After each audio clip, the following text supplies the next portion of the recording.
What nonsense did you believe for way too long before you found out it was made up? My older cousin told me that U-Haul trucks were always full of whatever the picture on the side of the truck was. This made sense to me. Coke trucks were full of Coke. Walmart trucks were full of Walmart stuff. So why wouldn't the truck with a submarine on the side be full of submarines? I was 8 or 9 when I asked my mom how they got dinosaurs into a truck if they were all extinct. I think she actually took my temperature after that question. When I was a kid, my mom had this old car with a turn knob dial for the radio. She told me it only got oldies radio stations because it was so old. When they gave that car to my brother, he immediately ripped the radio out and put in a new sound system. I always assumed he just wanted the new radio stations. Then I was in college riding in a friend's old Beta car and we were listening to a top 40 type radio station and I was like, holy shit. How is your car able to get modern radio stations? Double quote. So when I was little, probably 3 or 4, I was eating grapes one day and my grandmother told me very seriously that if I eat too many grapes, they'd go down and end up in my bowel sac. Later that day while taking bath, I remember I felt my bowel sac and crying out loud as I assumed it was the grapes I ate. Yeah. It took a while for my mom to convince me that they were already there. Up until I was 18 I thought that when a man had a vasectomy that his testicles were removed completely. And I always thought to myself there must be a better way. My parents told me that the little IR receptor, little glass bubble, on the living room TV was a tiny camera and that it would record me and my sister when they weren't home and they would watch the tape to make sure we didn't lie to them about what we did. This was a throwaway line my mom said once to get my sister to confess to something they knew she did. She was 5 and I was 7, and I believed that shit until I was 18. I knew how televisions worked and I knew how remote controls worked. But for some reason I never put 2 and 2 together until I was getting ready to move out for college and I asked my parents, hey, where did you get that old TV that had a camera in it? Can I have that for my dorm to make sure my roommate doesn't mess with my stuff? Double quote. I'm still feeling the residual embarrassment of that a decade and a half later. That there's chemicals added to pools that will indicate when someone has peed by showing a red ring around them. It never prevented me from peeing in the pool. But I'd always swim away from where I peed hoping to outswim that red ring. When it never appeared, I just assumed the pools I swam in didn't have the red ring chemical.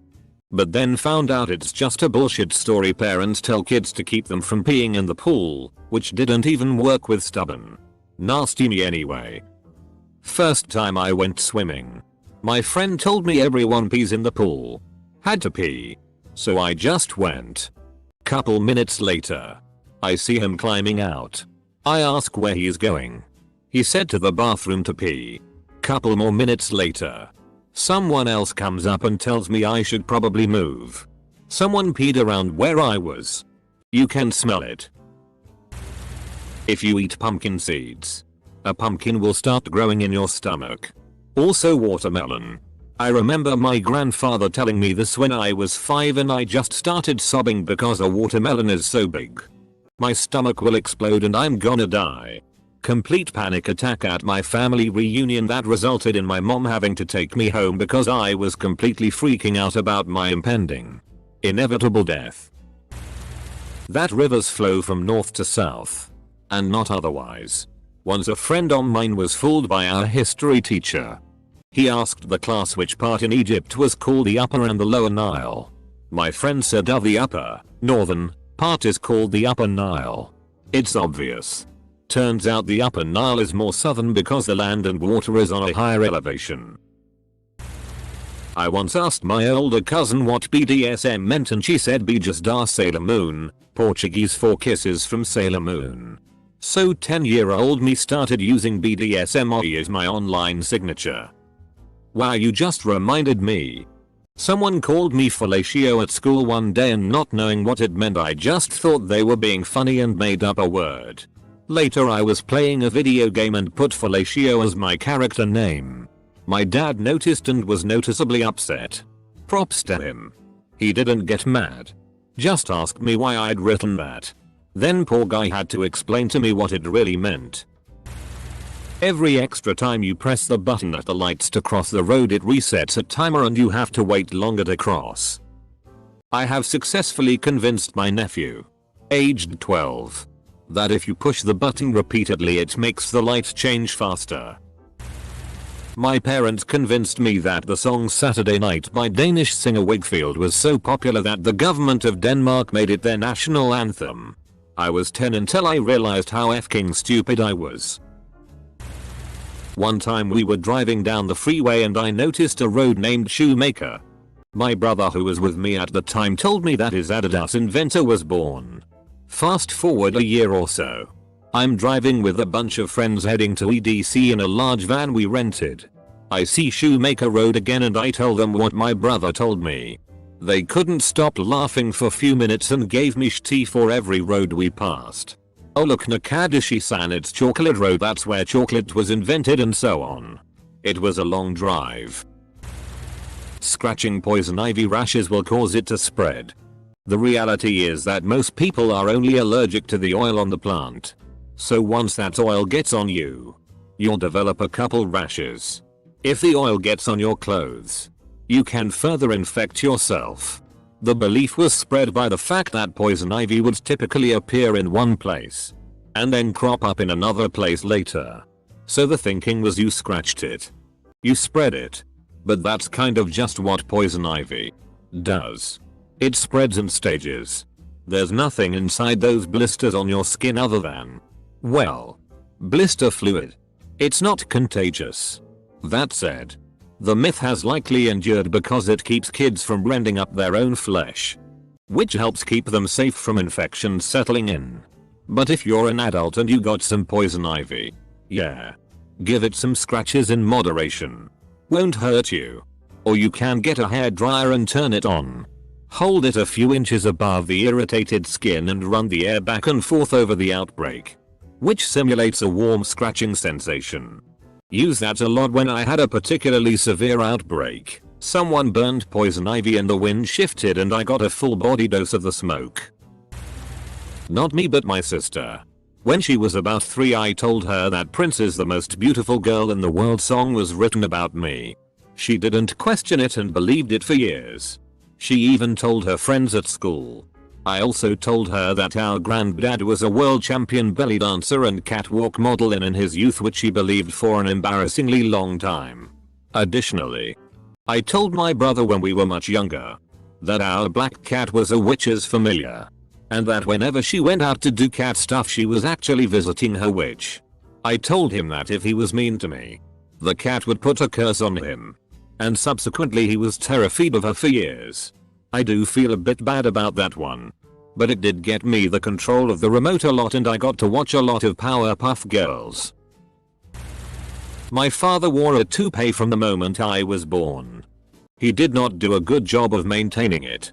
The sides were always longer than the top and obvious grey hair sprouting up. It was always a mess. I had no idea until I was 16 when I caught him itching under his toupee. My whole childhood had been a lie. I believed my parents were responsible people until pretty recently. It's a sobering, sad moment when you realize your parents are just people. They can be royally stupid and petty and irresponsible. You just don't notice as much when you're younger. My dad and my mom are both f***ing terrible with money and their social lives. I get this one hard. I have an absentee father and spent most of my teenage years directing my rage towards him. I'm 24 and I'm kind of just now realizing that my mom is flawed. I think most people realize that in their teenage years. But my mom was all I had.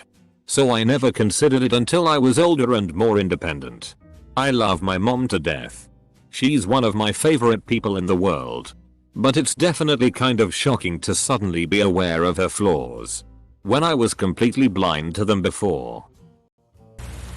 When I was really young, 5-7 or so, I asked what the bumps on the highway are for. My dad told me in a matter-of-fact tone that they are there so that blind people know when they are drifting out of their lane. I didn't give it a second thought and repeated the fact to classmates and teachers who laughed thinking I was joking. I wasn't corrected until I was in my early teens. Okay. This is really embarrassing, but I was probably 12 years old when I realized men didn't have one less rib than women. My parents didn't go to church, but I always wanted to go with my neighbors, and I don't understand why the church would tell the creation story without clarifying that men and women have the same amount of ribs. You can't eat salty foods and sweet foods at the same time or it will cause indigestion. This was a lie. My mother's grandma told my mom to get her to stop drinking sweetened milk with dinner.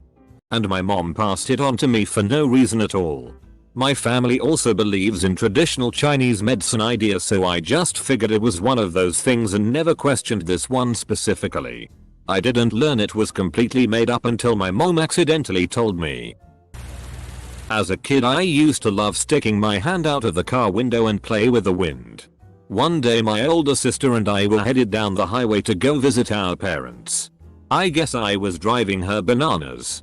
She told me it was illegal to have your hand outside of a moving car. I believed that until I got out of high school. I'm a dope. Then one day about 3 years ago, I was driving my niece somewhere and she kept sticking her arm out of the window, getting in the way of the side mirror. I spread the knowledge that day. I wonder if it'll take her as long as it took me to realize the truth. I grew up in a tea drinking family. I would often drink tea with lots of sugar. And I would often leave the teaspoon and the cup while I drank. People would say, "Watch out. You'll go blind from that." And I would be like, "Nah, man. Ain't no one I ever heard of gone blind from drinking too much tea." When I turned 18-19 it dawned on me. They meant that the teaspoon would someday poke me in the eye. We had pet rabbits in our backyard when I was about 6-7, and it was mine and my younger sister's 5-6 job to help with the rabbits. We would even spend HRS picking clovers for them and carefully taking them out one at a time to let them hop around the yard. But our rabbits kept escaping at night when we were asleep. One at a time. Never to be seen again. My sister and I were mystified. We had trouble with the locks. How did the rabbits possibly escape? Before winter, a whole lot of them escaped, and according to my mom, the dog spooked them and we'd never see them again. Cut to my being 16. On the phone with you get sister and he get on the subject of our beloved shared rabbit, Marbline. Hey Ma. Whatever happened to Marbline? Did she take part in the great rabbit escape? She made great stew. We ate my pet rabbit. We ate all the rabbits. They escaped. Yup. Right into our freezer. Cheaper than chicken. Sister and I were traumatized. That I was more intelligent and mature than my classmates.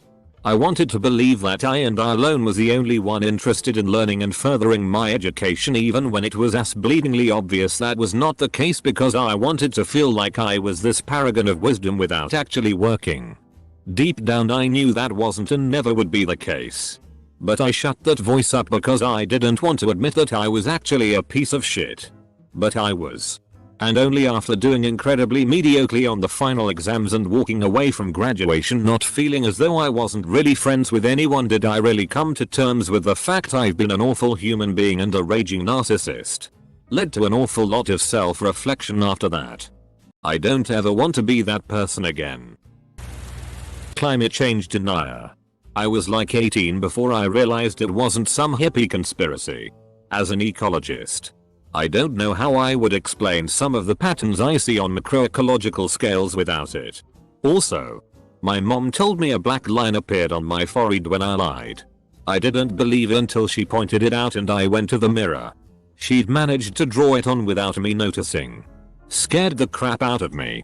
It took several years of critical analysis and observation before I realized it was made up. That a raise promotion was on its way and all I had to do was be patient along with thinking of more ways to help out some more. My supervisors led me to believe that the raise promotion was coming for nearly 6 months. But towards the end of that time I got tired of waiting and decided to quit. There were many reasons as to why I left that job. But being underpaid and overworked was one of the main reasons I quit. It wasn't until 6 months after I left that job that a former co-worker told me that it was all made up and our supervisor was just trying to get everyone to do more work so it'd look as if he were a good leader supervisor. It still pisses me off to this day. But at this point there's nothing I can do about it. My entire company for 3 years. You've contributed far more than a senior person could have. Even though you're entry level. Just keep doing things and we'll promote you. Double quote. When I was a kid my parents led me to believe that that one Skittles commercial where they plant the Skittles and it grew a rainbow could actually happen. For about a month or two I had my little Skittles patch in the backyard that I watered daily. Hoping it would grow before I discovered my parents were just f***ing with me. Had my sons plant Skittles at the base of a tree. I put Skittles packs all over the tree before morning and told them they grew the Skittles. They loved it. Did it a few times until they were old enough to know it was me. When I was in middle school my dad convinced me to raise my legs when crossing over train tracks for good luck on your next date. Eventually decided it was BS when I didn't score any dates. You have to get a date first. Then go to train tracks and cross them by raising your feet properly. That gives you the good luck to not trip and die.